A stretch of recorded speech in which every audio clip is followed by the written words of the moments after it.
ప్రభు అయిన యేసుక్రీస్తు నామములో మీ అందరికీ వందనాలు, దేవునికి స్తోత్రాలు. హల్లెలూయా. అటువలే క్రీస్తు కూడా సంఘమును ప్రేమించి, యేసుక్రీస్తు ప్రభు సంఘాన్ని ప్రేమించి దానిని తన ఎదుట నిలబెట్టుకోవాలని ఆశ కలిగిన దేవుడు గడిచిన వారం కొన్ని విషయాలు పరిశుద్ధాత్మ మనతో మాట్లాడగా మనం విన్నాం. మరికొన్ని విషయాలు ఈ పగటిపూట ప్రభు మనకు బోధించునుగాక, పరిశుద్ధాత్మ నడిపింపునకు అప్పగించుకుందుముగాక, దేవునికి మహిమ కలుగునుగాక. హల్లెలూయా. పరిశుద్ధ గ్రంథంలో యేసుక్రీస్తు ప్రభు చెప్తున్న చక్కటి మాట ఏంటంటే, క్రీస్తు కూడా సంఘమును ప్రేమించి. యేసుక్రీస్తు ప్రభువారు సంఘమును ప్రేమించాడు. ఎంతగా ప్రేమించాడు అనంటే, ఇంతవరకు అనేది కొలత లేకుండా దేవాది దేవుడు మనల్ని ప్రేమించినట్లుగా మనం చూస్తాం. మనుషుల ప్రేమలో తారతమ్యం కనబడుతుంది, కానీ రక్షకుడైన యేసుక్రీస్తు ప్రేమలో తారతమ్యం లేదు. ఒకరిని ఒకలాగా ప్రేమించేవాడు కాదు ఆయన. మనుషులైతే ఒకరిని ఒకలాగా మరొకరిని ఒకలాగా ప్రేమించే ప్రేమలు ఉంటాయి. యేసయ్య ప్రేమలో ఏ ఒక్కరిని కూడా ఆయన ద్వేషించినట్లుగా మనకు కనబడదు. హల్లెలూయా. నిన్ను ప్రేమించిన దేవుడు నన్ను ప్రేమిస్తున్నాడు, మనందరినీ ప్రేమిస్తున్నాడనే సంగతి పరిశుద్ధ గ్రంథం యోహాను సువార్త 3:16 ఉంటుంది. దేవుడు లోకమును ఎంతో ప్రేమించెను, దానికి ఇంతనే సరిహద్దు లేదు. ఆ ప్రేమలో అంతగా ప్రేమించిన దేవుడు మరి ఏం కోరుకుంటున్నాడు? సంఘంలో ఉండవలసినటువంటి దేవుని కుమారుగా, దేవుని కుమార్తెగా సిద్ధపడుతున్న నీ జీవితంలో, నా జీవితంలో మనలో ఏది కావాలని కోరుకుంటున్నాడు ఆయన?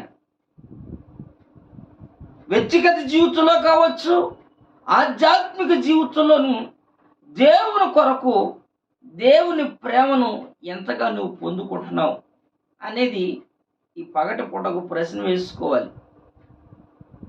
పరిస్థితి రోజు దేవుని సన్నిధిలో దేవుని మాటలు వింటున్న కొందరు జీవితాల్లో దేవుని ప్రేమకు దూరంగా నిలబడుతున్నారు అనేది మనం బయట బాగా చూస్తున్నాం. దేవుని మందిరానికి వెళ్ళేవాళ్ళే కానీ దేవుని ప్రేమకు దూరమైన వాళ్ళు ఉన్నారు. ఆగి పలకరిస్తే, యేసు ప్రభు ప్రారంభంలో మమ్మల్ని బ్రహ్మాండంగా ప్రేమించాడండి, ఇప్పుడు కొంచెం యేసు ప్రభు మా మీద ప్రేమ కొంచెం తగ్గిపోయినట్టుకుందండి, యేసు ప్రభు మమ్మల్ని పట్టించుకోవట్లేదండి, యేసు ప్రభు మమ్మల్ని చూడట్లేదండి. నిన్న కాక మొన్న వచ్చారండి, వాళ్ళు బ్రహ్మాండంగా ఉన్నారు, వాడు ఏది ప్రార్థన చేయమని చెప్పినా జరుగుతుంది. కొన్ని సంవత్సరాలుగా దేవుని సన్నిధిలో ఎదుగుతున్న వాళ్ళు చెప్తున్న మాటలు, ఆత్మ సంబంధంగా ఎదుగుతున్న వాళ్ళు నోట వెంబడి వస్తున్న మాటలు ఏంటంటే, అప్పుడు జరిగాయి, ఇప్పుడు జరగట్లా. అప్పుడు పట్టిందల్లా బంగారంగా మారింది, ఇప్పుడు పట్టిందల్లా మట్టి అయిపోతుందండి. మా జీవితం ఎందుకు ఎలా అయిపోతుంది అని వేదన పడేవాళ్ళు ఉన్నారు. యేసు ప్రభు వాళ్ళని ఒకలాగా వీళ్ళని ఒకలాగా చూసేవాడా? కాదు కదా. మనుషులకు పక్షపాతం ఉంటుంది, కానీ నిజరక్షకుడైన యేసుక్రీస్తు ప్రేమలో తారతమ్యం లేదు కదా. దేవుడు లోకమును ఎంతో ప్రేమించాడట, దానికి ఇంతనే సరిహద్దు లేదు. ఆ ప్రేమలో ఇంతని ఒకలాగా అంతని ఒకలాగా ఏ ఒక్కరిని కొలిచిన వాడు కాదు యేసుక్రీస్తు ప్రభు. మరి ఎక్కడ తేడా వచ్చిందండి? యేసుక్రీస్తు సంఘమును ప్రేమించి చెప్తున్న మాట ఏంటంటే, యేసయ్య ప్రేమ ఎట్లాగూ ప్రేమించాడంటే, నీలో కళంకమైనను ముడతైనను ఉండకూడదు. మరి ఎలా ఉండాలి అని అంటే, పరిశుద్ధమైనదిగా ఉండాలి, నిర్దోషమైనదిగా ఉండాలి, మహిమ కలిగిన సంఘంగా ఉండాలి. అప్పుడు నిన్ను దేవుని ఎదుట నిలబెట్టుకుంటానని. హల్లెలూయా. తన ఎదుట నిలబడాలి అని అంటే మోక్షపురమున పిలువబడుతున్న పరలోక పట్టణంలో నీవు నిలబడాలి అని అంటే యేసయ్య ప్రేమకు నీవేమాలంటే తల వంచాలి. ఇప్పుడు ఇద్దరు యవనస్తులు ఉన్నారు అనుకోండి, వాళ్ళిద్దరికి ఎప్పుడు సెట్ అవుద్ది అని అంటే అమ్మాయి చెప్పినట్టల్లా అబ్బాయి వింటున్నాడు అనుకోండి, అబ్బా మా లవరో సూపర్ అండి అంటాడు. ఈయన చెప్పిన మాటల్లా వింటుంది అనుకోండి, ఇంకేముందండి అబ్బా మా బంధం మామూలుగా లేదండి అని చెప్తారు. వీళ్ళిద్దరి మధ్యలో ఏదైనా వాళ్ళ మాట ఈయన కాదని ఈవిడ మాట ఆయన కాదని ఇద్దరికి కొంచెం భేదాభిప్రాయాలు వచ్చాయి అనుకోండి, ఆ ప్రేమ అక్కడతో ఆగిపోద్ది.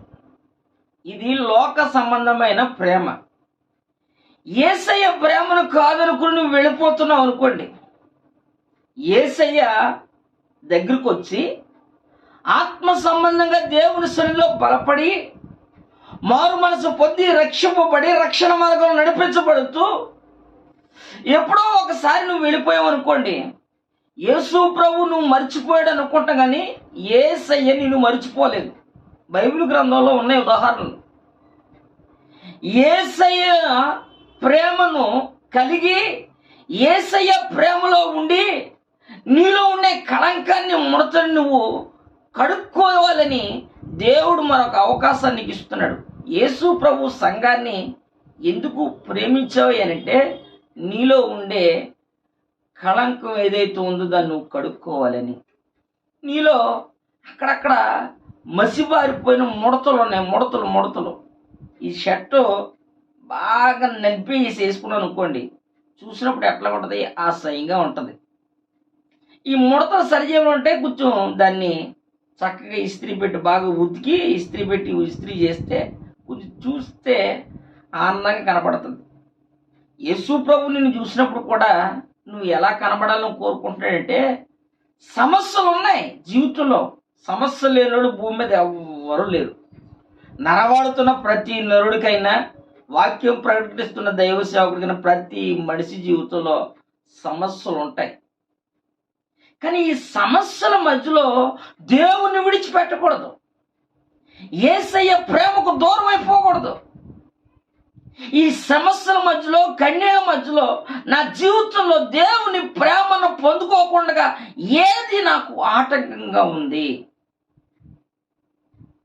బైబిల్ గ్రంథంలో, సామెతల గ్రంథంలో రాయబడిన మాట ఏంటంటే, ప్రేమ దోషములన్నిటినీ కప్పును అని రాస్తుంది.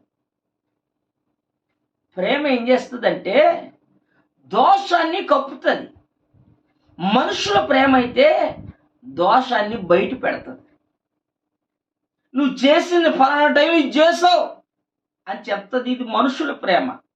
కానీ దేవుని ప్రేమ ఎట్లాంటిదంటే దోషాన్ని కప్పుతుంది. బాప్తిసం పొంది యేసు రక్తం చేత కడగబడి దేవుని ఆత్మ పొందిన తర్వాత మరలా నువ్వు తప్పిపోయినప్పుడు దేవుని ప్రేమ అంటది, నువ్వు చాలా మోసం చేసావు నన్ను అని అంటే ఈ రోజున మొదట నేను లేను. హల్లెలూయా, హల్లెలూయా. రక్షింపబడి దేవుని మార్గంలో కొనసాగుతూ దేవుని సన్నిధిలో కొనసాగుతున్న నీ జీవితంలో, నా జీవితంలో దేవుడు మన దోషాన్ని కనికరించకపోతే నేను లేదు, నీవు లేవు. భూమి మీద ఇప్పటికీ చాలా వరకు జల్లు ఈ లోకం విడిచి వెళ్ళిపోయేవాడు. ఎందుకని? దేవుడు దోషాన్ని క్షమించకపోతే. దేవుని ప్రేమ దోషాలన్నిటినీ కప్పి నిన్ను ఆయన వలె, ఆయన పోలికగా మార్చి ఆయన ఎదుట నిలబెట్టాలని దేవుడు కోరుకుంటున్నాడు. యేసు ప్రభు సంఘాన్ని ఎంతగా ప్రేమించాడు అంటే, నీలో 100% దేవుని పోలికగా నువ్వు రావాలని. యేసయ్య ఈ లోకంలో సస్యుడిగా సంచరిస్తున్న రోజుల్లో యేసు ప్రభు శిష్యులు యేసు ప్రభు దగ్గరకు వచ్చి అడిగారు, యేసు ప్రభా నీ రాజ్యంలో ఎవడు గొప్పవాడు అని యేసు ప్రభుని అడిగాడు. యేసు ప్రభు అన్నాడు, ఇగో చిన్న బిడ్డలను తీసుకుని ఇగో ఇట్లాంటి మనసు మీరు కలిగి ఉంటే దేవుని రాజ్యంలో మీరు రాజ్య వారసులుగా మారుతారు, ఇట్లాంటి మనస్సు మీకు ఉండాలి అని చెప్పాడు యేసు ప్రభు. ఏమండి, వీళ్ళు అడిగిన దానికి యేసు ప్రభు చెప్పిన దానికి ఏంటి వ్యత్యాసం అని అంటే, చిన్నపిల్లడు మనస్సు ఎట్లా ఉంటుందంటే, చిన్నపిల్లల మనస్సు ఏదైనా ఇచ్చామనుకోండి అది నాది అని తీసుకుంటాడు. వాడికి చిన్నపిల్లడికి పాము అని తెలియదు, కర్రని తెలియదు, దాన్నైనా పట్టుకుంటాడు, దీన్నైనా పట్టుకుంటాడు. కారణం ఏంటంటే వానికి లోకం గురించి తెలియదు కనుక. యేసయ్య సన్నిధిలో ఎదుగుతున్న నీ జీవితంలో చిన్నపిల్లడికి ఎట్లాగైతే కర్రని పాముని తెలియదో అదే సమయంలో పాపం కూడా తెలియదు. మరి ఎందుకు పాపం ఈ రోజున యవనస్తుల జీవితంలో లేదంటే వయసు పైబడిన వాళ్ళన్నా అనేకుల మధ్యలో ఎందుకు లోక సంబంధమైన కార్యాలు కనబడుతున్నాయంటే, ఆత్మ సంబంధమైన జీవితంలో నీలో ఉండే కళంకాన్ని కడుక్కోలేదు కనుక ఆ కళంకం నీ మనస్సులోనూ నీ వ్యక్తిగత జీవితంలో ఉండిపోయింది కనుక అది నీ పిల్లల జీవితంలో కనబడుతుంది.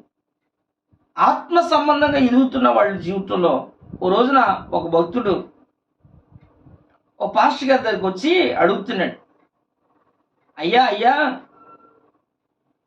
నాకు 2 పిల్లలు ఉన్నారండి, 2 పిల్లలు చక్కగా చదువుతారు, అదేంటేనండి మా చిల్లోడు ప్రార్థన రమ్మన్నా చక్కగా వచ్చి కూర్చుంటాడు, అన్నీ బాగుంటాయి, కానీ పెద్ద పిల్లోడు మాత్రం మేము చెప్పిన మాట ఏంటండి వింటాడు, కానీ మేము చెప్పినట్టు వినండి, వాడు కొంచెం దూకుడుగా, వాడు ప్రవర్తన చూస్తుంటే పాడైపోతాడని భయం వేస్తుంది పాస్టర్ గారు, ప్రార్థన చేయండి అన్నారు. దైవజనుడు అన్నాడు, అలాగే నాయన రే బాబు అలా ఉండకూడదురా అని చెప్పి ప్రార్థన చేశాడు. ప్రార్థన చేస్తే మరలా వెళ్ళిపోయాడు. మరలా దైవజనుడు మళ్ళీ కలిసి మరలా కొన్ని రోజులకి, ఏమండి వీడు ప్రవర్తన రోజు రోజుకి మితిమీరిపోతుందండి, వీడికి మేము చెప్పలేకపోతున్నామండి, చిన్నడు చెప్పింది వింటున్నాడు, పెద్దోడు చెప్పినట్టు వింటలేదు అని అన్నాడు. పాస్టర్ గారు వాళ్ళ కోసం ప్రార్థన చేసి నేను చెప్తానులే బాబు అని పంపించారు. పంపించిన తర్వాత దైవజనుడు ప్రార్థన చేస్తే ఆ కుటుంబాన్ని మరలా కలిశారు. కలిసి ఏమండి ఎలా ఉన్నాడు మీ అబ్బాయి అని పాస్టర్ గారు అడిగితే, ఏమండి పెద్దోడు రోజు రోజుకి ప్రవర్తన బాగోలేదు, కొంచెం లోక సంబంధంగా తిరుగుతున్నాడు, ఏంటి పరిస్థితి అని అడిగారు.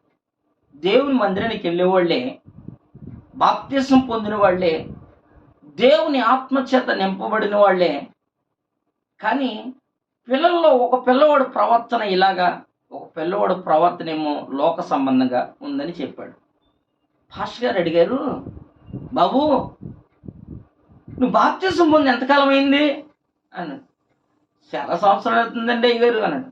అదే ఎన్ని సంవత్సరాలు అవుతుందంటే, ఇదిగోండి వీడు పుట్టిన 2-3 సంవత్సరాలకు మేము బాప్తిసం పొంది దేవుని దగ్గరకు వచ్చాం, వీడు పుట్టిన తర్వాత మేము బాప్తిసం పొందాం అన్నాడు. మరి ఈ పిల్లడు పుట్టి ఎంతకాలం అయింది అని అడిగాడు. మేము యేసు ప్రభులో ఉండగా, యేసు ప్రభు సన్నిధిలో భక్తి చేస్తుండగా వీడు పుట్టాడండి అన్నాడు. ఆడు పుట్టింది ఎప్పుడు అని అంటే, లోకంలో ఉండగా పుట్టాడు పిల్లడు. లోకంలో నాకు నచ్చినట్లుగా మెచ్చినట్లుగా ప్రవర్తిస్తున్నప్పుడు పుట్టాడు ఆ కుర్రాడు. ఆ కుర్రాడు కోసం ఉపవాసం ఉండి ప్రార్థన చేయాలి. వాడి పాపాలు క్షమించబడినట్లుగా 1 రోజు 2 రోజులు కాదు, గుర్తొచ్చినప్పుడల్లా ప్రతి సమయమందును ఆ కుర్రాడు కోసం ప్రార్థన చేయాలి అని చెప్పాడు దైవజనుడు. ఎందుకని ఈ మాటలంటే, ఒక వ్యక్తి ఆత్మీయంగా బలపరచబడాలి అని అంటే మొదట తల్లిదండ్రులుగా నీవైనా నేనైనా ఒక స్థిరమైన మనస్సు నీ జీవితంలో ఉండాలి. యేసు ప్రభు సంఘాన్ని ప్రేమిస్తున్నాడు ఎంతగానంటే కళంకం లేనిదిగా ఉండాలని, నిర్దోషమైనదిగా ఉండాలని, పరిశుద్ధమైనదిగా ఉండాలని. నీలో పరిశుద్ధత లేకపోతే మరి పిల్లలకి ఎలా వస్తుందండి పరిశుద్ధత? నాలో పరిశుద్ధత లేదనుకోండి, నా పిల్లలు పరిశుద్ధులు ఎలాగవుతారు? నాలో అపవిత్రత ఉందనుకోండి, నా పిల్లవాడు పవిత్రుడుగా మార్చబడాలని ఎలాగవుతాడు? పరిశుద్ధత మొదట నాలో ఉండాలి.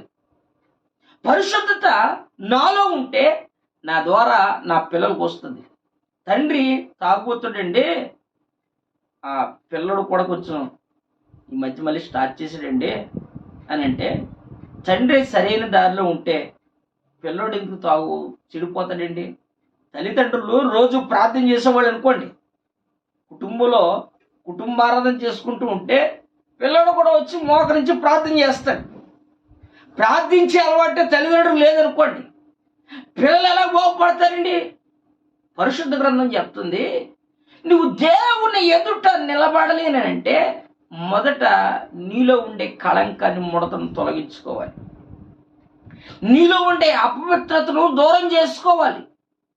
పరిశుద్ధత కలిగి జీవించడానికి, నిర్దోషమైనటువంటి వ్యక్తిగా నిలబడడానికి దేవుడు కృపనిమ్మని కోరుకొని బ్రతుకులాడుకోవాలి.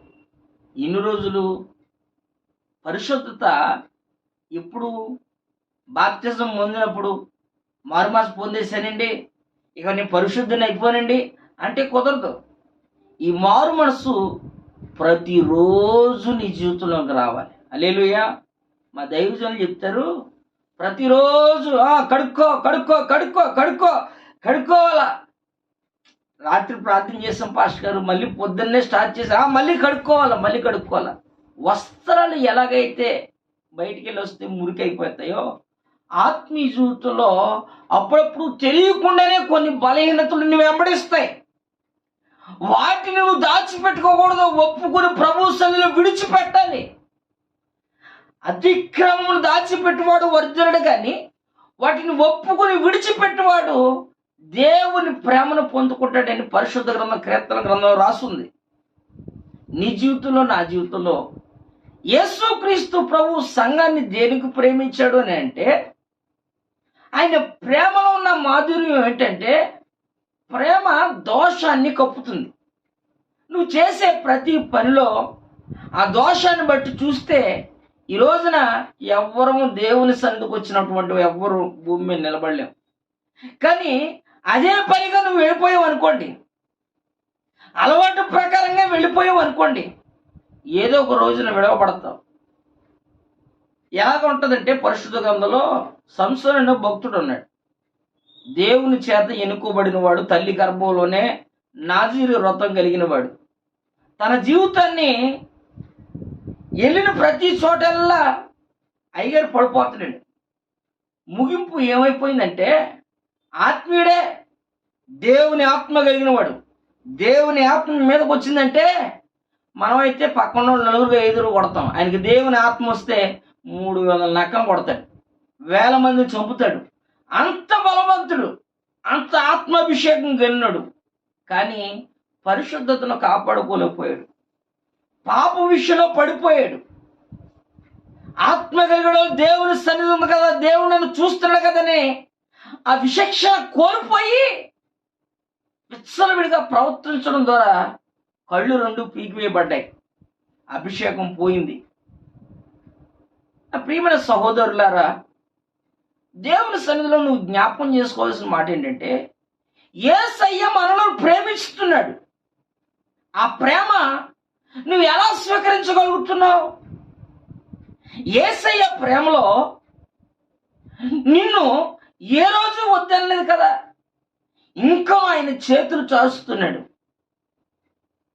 ఒకప్పటి ప్రేమ నీ జీవితంలో ఎలా ఉంది? ఇప్పుడున్న భక్తి జీవితం ఎలా ఉంది? యేసు ప్రభు నమ్మిన తొలి దినాల్లో నీ భక్తి ఏమిటి? ఇప్పుడున్న నీ భక్తి జీవితం ఎలా ఉంది? యేసు ప్రభు నమ్మిన తొలి దినాల్లో చేస్తున్న భక్తి జీవితం, ఇప్పుడు చేస్తున్న భక్తి జీవితం సరైనదిగా ఉందా? ప్రారంభంలో చెప్పాను, వాళ్ళు ఆశీర్వదించబడుతున్నారండి, వీళ్ళు దీవించబడుతున్నారండి, నిన్న కాక మొన్న వచ్చారండి, వాళ్ళు ఏదట్లేదు జరుగుతుందండి. ఎప్పుడో 15 సంవత్సరాల క్రితం బాప్తిసం పొంది ప్రభు మందిరంలో ఆటపడ్డామండి, మా జీవితంలో జరగట్లేదండి అని అంటావా? అంటే ఒక ప్రశ్న ఏంటంటే, ఒకసారి నీ ఆత్మీయ జీవితాన్ని దేవుని ఎదుట ఒకసారి పరీక్ష చేసుకోవాల్సిన సమయం. ఎందుకని అని అంటే, నువ్వు యేసు ప్రభు నిన్ను విడిచిపెట్టలేదు. కొంచెం భారం ఎక్కువైపోయి నీకు దేవుణ్ణి నువ్వే విడిచిపెట్టేవేమో. దేవుణ్ణి విడిచిపెడితే ఆ జీవితం ఎలా ఉంటుందంటే, పరిశుద్ధ గ్రంథంలో యేసు ప్రభు ఒక వ్యక్తిని బాగు చేశాడు ప్రార్థన చేసి. అతనిలో కొన్ని దెయ్యాలు ఉంటే దేవుడు విడిచిపెట్టాడు, ప్రార్థన చేసి విడిపించి వెళ్ళిపోయాడు. దెయ్యాలు పోనీ కదని కొద్ది కాలం దేవుని మందిరంకి వచ్చి చక్కగా దేవుని సన్నిధిలో ఉండి కొంతకాలం అయిన దాకుండి మా అయ్యగారు మరలా ఖాళీగా దేవుడు నిన్ను ఆస్వాదించాడు, దెయ్యాలు నీ పోని, బలహీనతలు నీ పోని అని మంచి హుషారుగా తిరుగుతున్నాడు. దేవుని మందిరానికి వచ్చి వెళుతున్నాడు కానీ దేవుని సన్నిధిలో ఉన్నటువంటి అభిషేకాన్ని కానీ దేవుని సన్నిధిలో రక్షణ కానీ పొందుకోవట్లేదు. ఆ దెయ్యాలు తిరిగి తిరిగి తిరిగి తిరిగి మళ్ళీ ఒకసారి వచ్చినాయి. ఒరే మా స్నేహితుడు ఎలా ఉన్నాడో ఒకసారి చూద్దాం అని ఒకసారి వచ్చి పరామర్శించేసరికి అయ్యగారిని విడిచిపెట్టి నీళ్ళు విడిచిపెట్టినట్టే ఉంది, ఖాళీ చేసి నీళ్ళు ఖాళీ చేసినట్టు ఉంది. అబ్బా అబ్బా, ఇంట్లోకి మనం పోయిన తర్వాత ఎవడన్నా వస్తున్నాం అనుకున్నాను. ఏమండి, దెయ్యం పోయిన తర్వాత దేవుడు రావాలి, దేవుడు రావాలి. దేవుడు రాలా. ఈ దెయ్యం కంటే మరికొన్ని దెయ్యాలు తీసుకొచ్చి ఆ ఇంట్లో మరలా కాపురం పెట్టింది. జీవితం ఏముందంటే మన భాషలో చెప్పుకోవాలంటే కుక్కల చింపిన విస్తరాగా అయిపోయింది. ఆత్మీయ జీవితం కోల్పోయి ఒకవేళ పతనావస్థకు వెళ్ళిపోతున్నామంటే చాలా విషయాలు ఉన్నాయి. కానీ మరొక మాట మీకు జ్ఞాపకం చేయాలి అని అంటే, నీవు కడుగుకుని శుద్ధీకరించుకోకపోతే నా దేవుడు కూడా ఏం చేయలేడు. భయంకరమైన పరిస్థితుల మధ్యలో, భయంకరమైన కాలాల మధ్యలో ఇప్పుడున్నాం. ఎవరు ఎప్పుడు ఎలా మారిపోతారో తెలియదు. ఇప్పుడు ఎవరి పరిస్థితి ఎలా ముగించబడుతుందో తెలియదు. నీ జీవితం, నా జీవితం యెహోవా అనుగ్రహించినటువంటి ఒక గొప్ప భాగ్యం. ఈ భాగ్యకరమైన జీవితాన్ని లోకంలో ఏదో ఉందని తిరుగుతూ ఉంటే సాతానుడు నిన్ను మింగేస్తాడు. ఒకప్పుడు నీ కన్నీడు చూసి విడిపించిన దేవుడు, బంధకాల నుండి విడిపించిన దేవుడు, శ్రమల నుండి, వేదల నుండి, కట్ల నుండి విడిపించిన దేవుడు, ఈరోజు దేవునికి దగ్గరగా ఉన్నావా? నువ్వు ధన్యుడివే. ఒకవేళ ఏదో నామకార్థంగా వెళుతున్నాను మందిరానికి, ఎవరు చూసి వచ్చారు, ఎవరు చూడలేదు కదా అని నువ్వు అనుకుంటే దేవుడు నేను చూస్తున్నాడు సుమా. దేవుడు సంఘమును ప్రేమించి దానిలో ఏ కళంకం ముడత లేకుండా నిర్దోషమైనదిగా, మహిమ కలిగిందిగా, పరిశుద్ధమైనదిగా దేవుని ఎదుట నిలబెట్టుకోవాలని ఆ పరమాత్ముడైన దేవుడు నీ కొరకు, నా కొరకు కల్వరి శిలువలో తన రక్తాన్ని ధారపోసాడు. మనం ఇంకనూ పాపులమై ఉండగానే క్రీస్తు యేసు మన కొరకు చనిపోయాడు.